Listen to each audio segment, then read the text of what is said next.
Okay, I just want to preface this because we as people who post stuff about amps and modding them, uh, we have to do this for you guys because there's going to be some dummy who thinks, oh, I can just open it up and start touching stuff.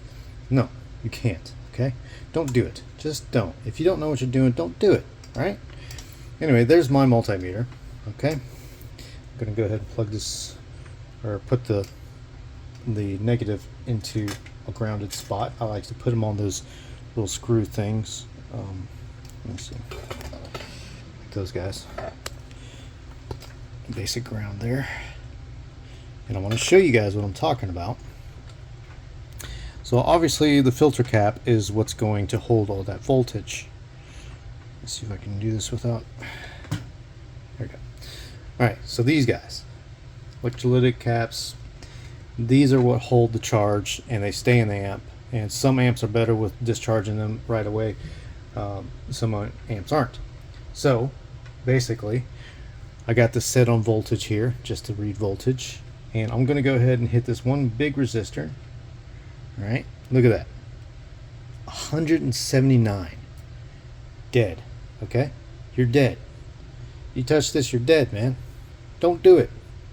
Don't do it.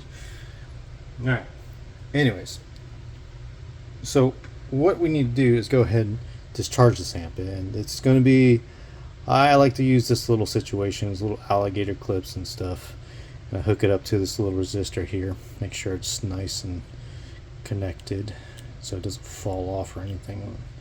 There we go. Alright, cool.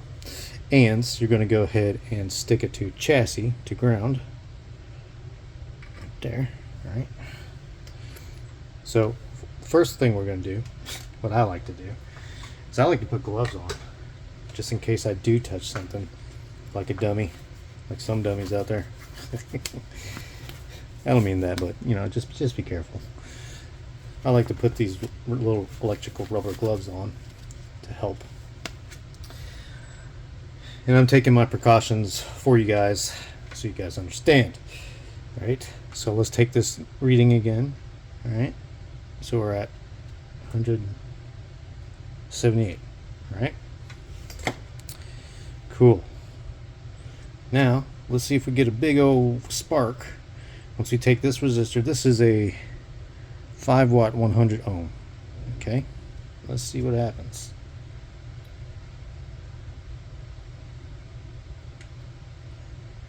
Well, nothing, but something is happening, let me tell you.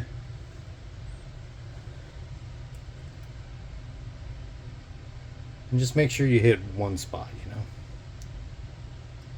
All you need to do is just kind of rub it on there a little bit, leave it on there for a little bit there, because what it's doing is discharging it to ground.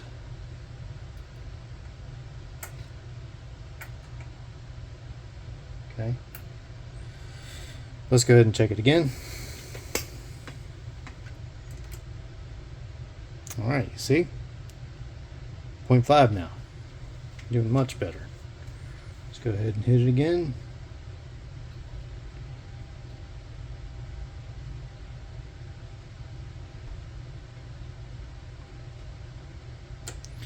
Alright, test it again.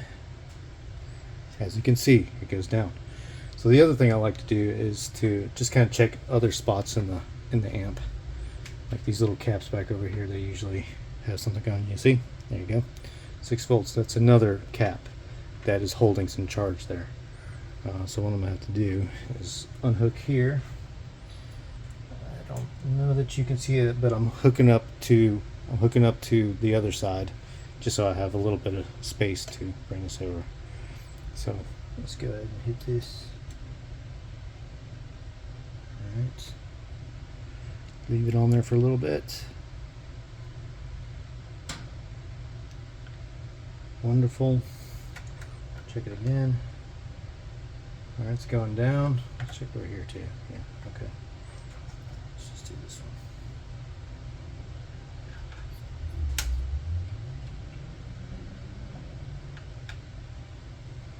one. Alright. So it's just kind of sitting there trying to drain all that current. Okay.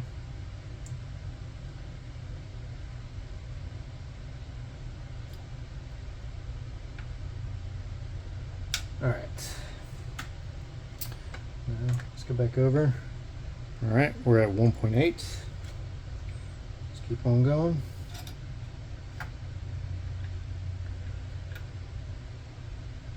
There we go.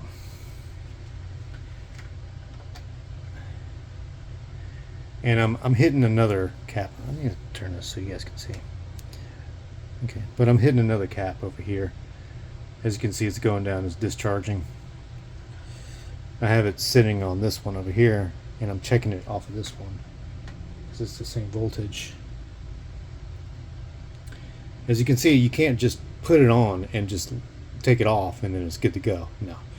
And I know there's a lot of people who like to take some rubber ends and then, you know, touch both ends together to discharge, but I don't recommend that either. So,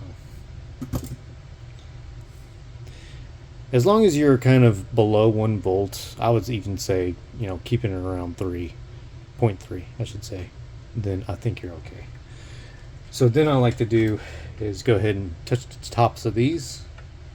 Obviously there's some voltage going on, there's some negative voltage there. So we'll check those out. It's just a bias supply. Let's go ahead and check over here.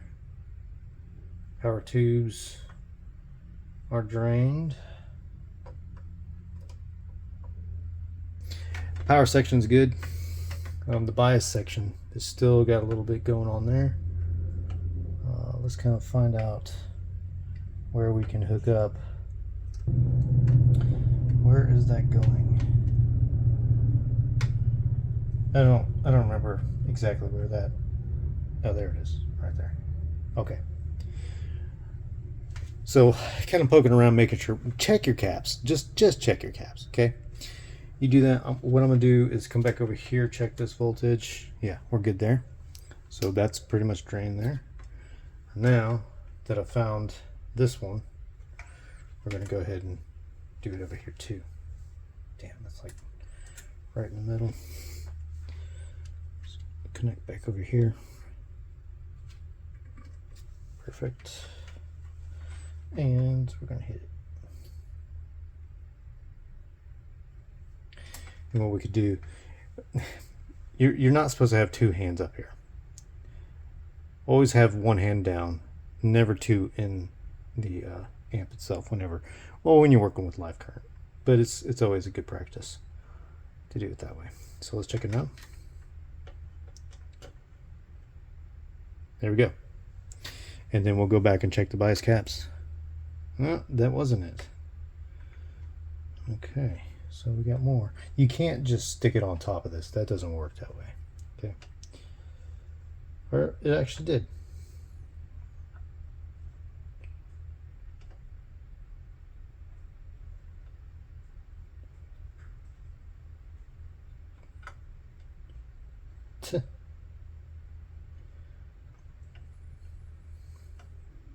Looks like we're in a much better spot.